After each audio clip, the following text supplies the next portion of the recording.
Kamusta mga boss? Welcome sa aking munting channel na kung saan may kantahan na may kwentuhan pa, ang Kanta Kwento. Mga kakwento, muling umapaw ang galing at saya sa Makati.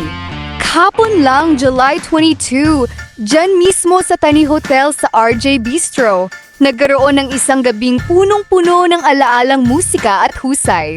At sa gitna ng lahat ng iyon, muling nagpasiklab ng panibagong level ng talento ang ating tinaguriang Elvis ng Pinas, si Jerome Evardom.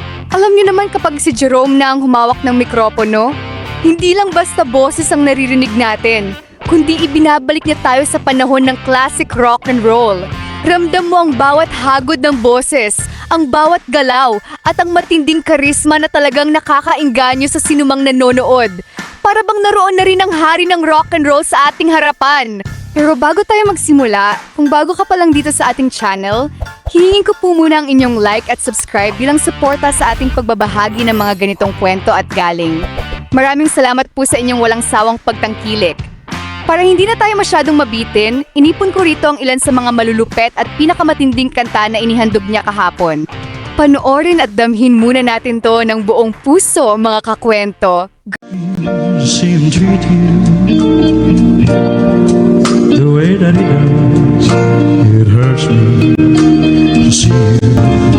When I know I could be so true if I had someone like you. It hurts me see those tears in your eyes. They call me a fool, 'cause to listen to you so wise. And when I know I could be so true if I had someone like you. It hurts me see the way he makes you cry. You love me so lady. He never loved you, and darling, don't you know he never changed.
Well, honey, I love you too much. Honey, do you love me too much?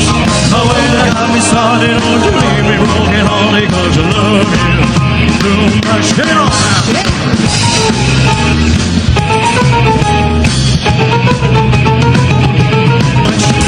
Well, I need your loving all the time. I need your loving, please be mine. Honey, you got me started, don't you leave me broken hearted, 'cause I love you too much. Oh, yeah. Thank you so much. Grabe! Iba talaga ang hagod ng boses at hataw ng ating Elvis ng Pinas. Sabihin nyo nga sa comment section mga kakwento, sino sa inyo ang kinilabutan doon? Sino sa inyo ang napapikit at parang ibinalik sa panahon ng mga klasikong tugtugan? Ngayon, pag-usapan naman natin ng mas malalim ang kasalukuyang lagay ng karera at mga inaasahang hakbang ni Jerome sa mundo ng musika. Mula nang unang makilala siya sa kanyang mahusay na panggagaya at pagbibigay-pugay sa boses ni Elvis Presley, hindi na huminto ang pag-angat ng kanyang pangalan. Mula sa mga simpleng palabas hanggang sa mga tampok sa telebisyon, at ngayon ay nasa mga prestiyosong lugar na tulad ng RJ Bistro, kasama pa ang mismong mga alamat at OPM icons. Talagang patuloy na patok ang kanyang estilo, hindi lang sa ating bansa kundi pati na rin sa ibang panig ng mundo. At dahil dyan, maraming netizens at international viewers ang nakakapansin at humahanga sa kanya. Kaya naman hindi maiwasang itanong ng marami nating mga kakwento, ano na nga ba ang susunod na hakbang para kay Jerome Ivardom? At magjo-join nga ba siya sa The Voice USA o sa iba pang malalaking international talent search? Sa ngayon, maraming fans ang matindi ang hinihikayat sa kanya na subukan ng pagsali sa mga ganitong malaking palabas sa ibang bansa. Naniniwala sila na sa kanyang world-class na boses, sa kanyang husay, at sa swabe niyang pagkakopyang Elvis, siguradong kaya niyang makipagsabayan sa sinuman. Bagamat wala pa siyang opisyal na pampublikong kumpirmasyon tungkol dito, bukas naman ang pintuan para sa isang katulad niyang may pambihirang talento. Ang mahalaga, patuloy niyang inire-representa ang natatanging galing at puso ng Pilipino sa entablado. Naniniwala ako na kapag sumabak to sa international stage, siguradong niyayanigin niya ang buong mundo.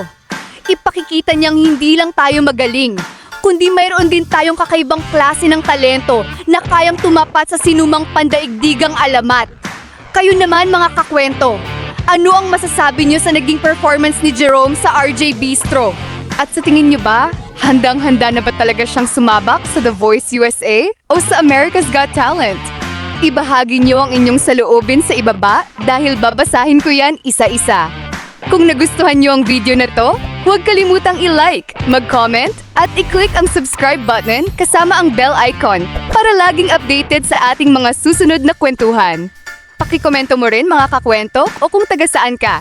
Maraming salamat po. At sana mga kakwento ay mag-join kayo sa ating membership. Ito'y 25 pesos lamang upang ma-access nyo ang ating mga special emoji para sa comment section at mga early access sa ating mga content at marami pang iba. Salamat na agad mga kakwento. Salamat sa pagsama sa akin hanggang dito sa dulo ng ating kwento. Muli, ito ang Kanta Kwento na nagsasabing mabuhay ang talentong Pilipino. Kanta kwento, sabay-sabay tayong makinig, mga awit ng puso, damhin ang kanilang himig, mga talentadong Pilipino, sikat at di kilala sa Kanta Kwento. Sama-sama tayong sumayaw, iba't ibang kwento, bawat banda ay may kwento. Saan man sila galing, ipagmalaki natin to. Sa likod ng tugtugan, sakit at saya, bawat nota ay buhay, bawat boses ay saya. Minsan sila ang hype, minsan naman ay di, pero sa Kanta Kwento, lahat sila'y makikita. Sa bawat episode, ating alamin mga pangarap nila, sama-sama nating buhayin. Kanta Kwento, sabay-sabay